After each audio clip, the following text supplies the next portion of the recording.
All right, folks, when you hear some of the people that are the most bearish on AMC talk about the price bouncing in the near future, like I'm talking about the next few days, you want to listen up because it might be interesting. It's definitely interesting. So let me share with you this footage of Mr. Gasparino, all right? And he's talking about something we shared, and talked about on this channel a couple of days ago, and we'll, discuss right after we're done. So let's just listen, okay?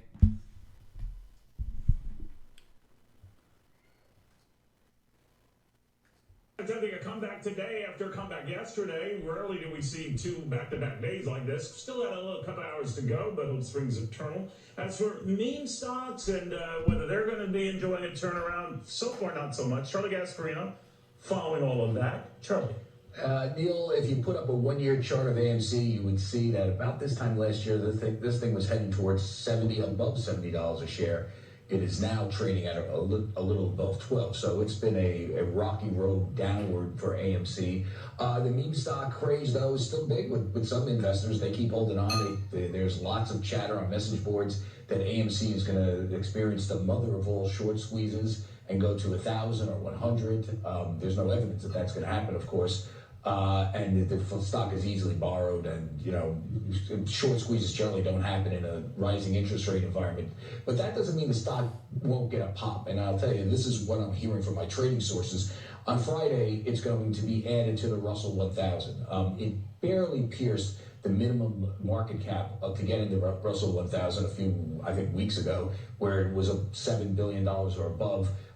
So it made that threshold. It's since gone below that. It's got a $6 billion plus market cap now. But be that as it may, AMC is going to be in the Russell. And usually when you get in that index, particularly the day it rebalances, and that's Friday, you'll see some pop in volume, some pop in price. So you're going to likely, and never saying definitely, likely, this is what the traders are telling me, see a pop in AMC holdings. Now, does that mean this thing is going to 1,000 or 100?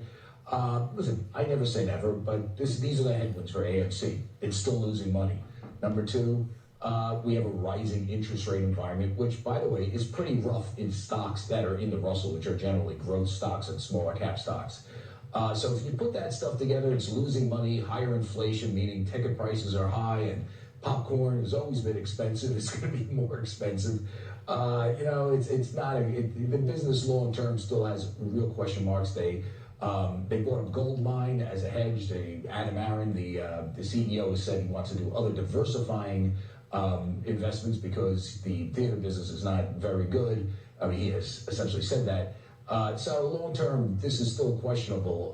But yes, Friday we could see, we could, and according to traders, likely see a pop in the stock.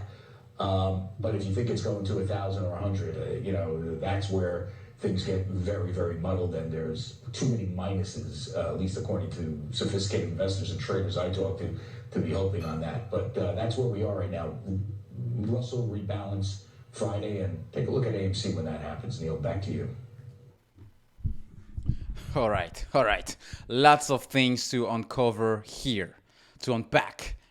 First thing first, he's still remaining bullish. It doesn't matter, that AMC will be added to the Russell 1000 coming, this Friday when the rebalancing will be happening. All of the funds will be, buying AMC based on its addition to the Russell 1000. So we talked about this a couple of days ago, and usually you can have a huge buying pressure coming off this, so huge volatility because of the volume. It can make things pop. It can make things with some of the little short sellers here starting to cover because of the huge buying pressure coming, but nothing really guaranteed. Now, the thing is, it's funny because the reasons he's pushing forward, the reasons he's kind of advancing in order to justify why AMC cannot go to 100 and to 1,000 are the fundamentals, all right? But remember, this is a short squeeze play, all right? It's a short squeeze play, and whether you want to look at the fundamentals or no, the data don't lie.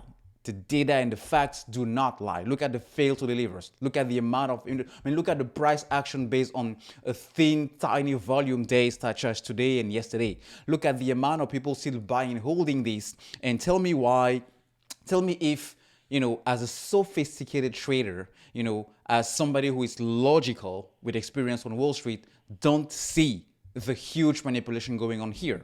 So, I mean, everybody is entitled to have his own opinion, right? So I'm not here to, judge or combat somebody that do not agree with me, because the bottom line is I know what I'm investing in. And before investing in this, it wasn't before the whole short squeeze thing. And I took time to really do my research, which is the case for millions of other people holding and still investing in AMC stock, because at some point, with inflationary environment, with high interest rate environments, in the contrary of what he said, this is definitely the time for a short squeeze to be even more, bullish. We should be more excited. Why? Because high interest rates means debt is going to be a lot more expensive to hold. We're not talking about the 10,000 debt or maybe a 10 million, not maybe 100 million. We're talking about dozens and dozens and dozens of billions of dollars, and valuations in stocks decreasing significantly. So yeah, still bullish, and we'll definitely see how these things unfold on Friday with this whole rebalancing thing.